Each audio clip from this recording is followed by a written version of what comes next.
Perkiraan total sumber daya minyak yang dapat dipulihkan secara global telah berkurang sebesar 700 miliar barel sejak 2019.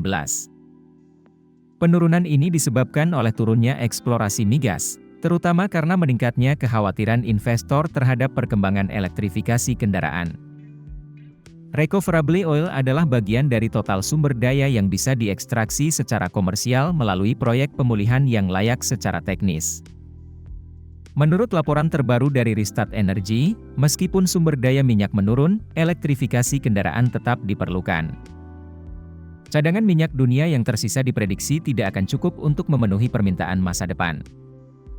Kepala analisis di Rystad Energy, Per Magnus Nyeveen, menyatakan bahwa menahan pemanasan global tidak bisa hanya bergantung pada pembatasan pasokan minyak.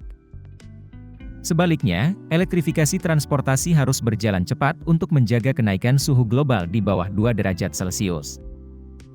Industri minyak global kini menghadapi tantangan besar untuk menjaga keseimbangan antara produksi dan permintaan, sambil beradaptasi dengan perubahan dalam energi dan transportasi. Laporan Rystad Energy menunjukkan bahwa cadangan minyak yang dapat dipulihkan secara global tetap stabil di angka 1.500 miliar barel. Namun, ini turun 52 miliar barel dibandingkan tahun 2023, akibat produksi dan penyesuaian sumber daya kontingen. Penurunan terbesar terjadi di Arab Saudi, sementara Argentina mengalami peningkatan 4 miliar barel berkat proyek Serpih di formasi Vaca Muerta. Jumlah total sumber daya minyak yang dapat dipulihkan ini menetapkan batas atas produksi minyak selama lebih dari 100 tahun, namun hanya jika permintaan minyak tidak terpengaruh oleh transisi energi dan harga minyak meningkat jauh di atas $100 per barel. Diperkirakan, produksi minyak total akan mencapai puncaknya sekitar tahun 2035 pada 120 juta barel per hari, kemudian menurun menjadi 85 juta barel per hari pada tahun 2050. Berdasarkan data Rystad Energy, anggota OPEC memiliki cadangan minyak yang dapat dipulihkan sebanyak 657 miliar barel, atau sekitar 40% dari total dunia, yang jauh di bawah laporan resmi yang menyebutkan 1.215 miliar barel. 5 negara dengan cadangan minyak terbesar tetap sama seperti tahun 2023, yaitu Arab Saudi, Amerika Serikat, Rusia, Kanada, dan Irak. Pri Agung Rahmanto dari Reforminer Institute menjelaskan bahwa penurunan sumber daya minyak lebih disebabkan oleh penurunan aktivitas eksplorasi dan investasi. Selain itu, fluktuasi harga minyak juga mempengaruhi investasi energi fosil termasuk migas.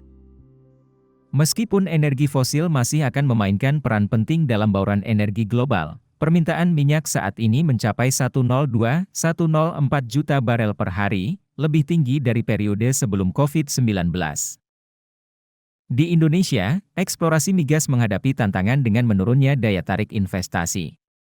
Pada tahun 2023, indeks daya tarik investasi Indonesia menurun tajam dibandingkan tahun 2019. Faktor utama penurunan ini adalah ketidakpastian peraturan dan tata kelola.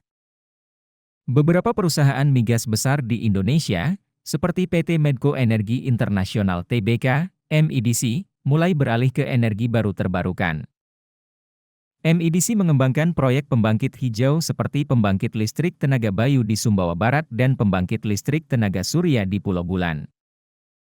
Selain MEDC, PT Pertamina juga semakin agresif menggarap bisnis energi baru terbarukan dengan investasi yang signifikan, termasuk proyek panas bumi dan ekosistem baterai kendaraan listrik.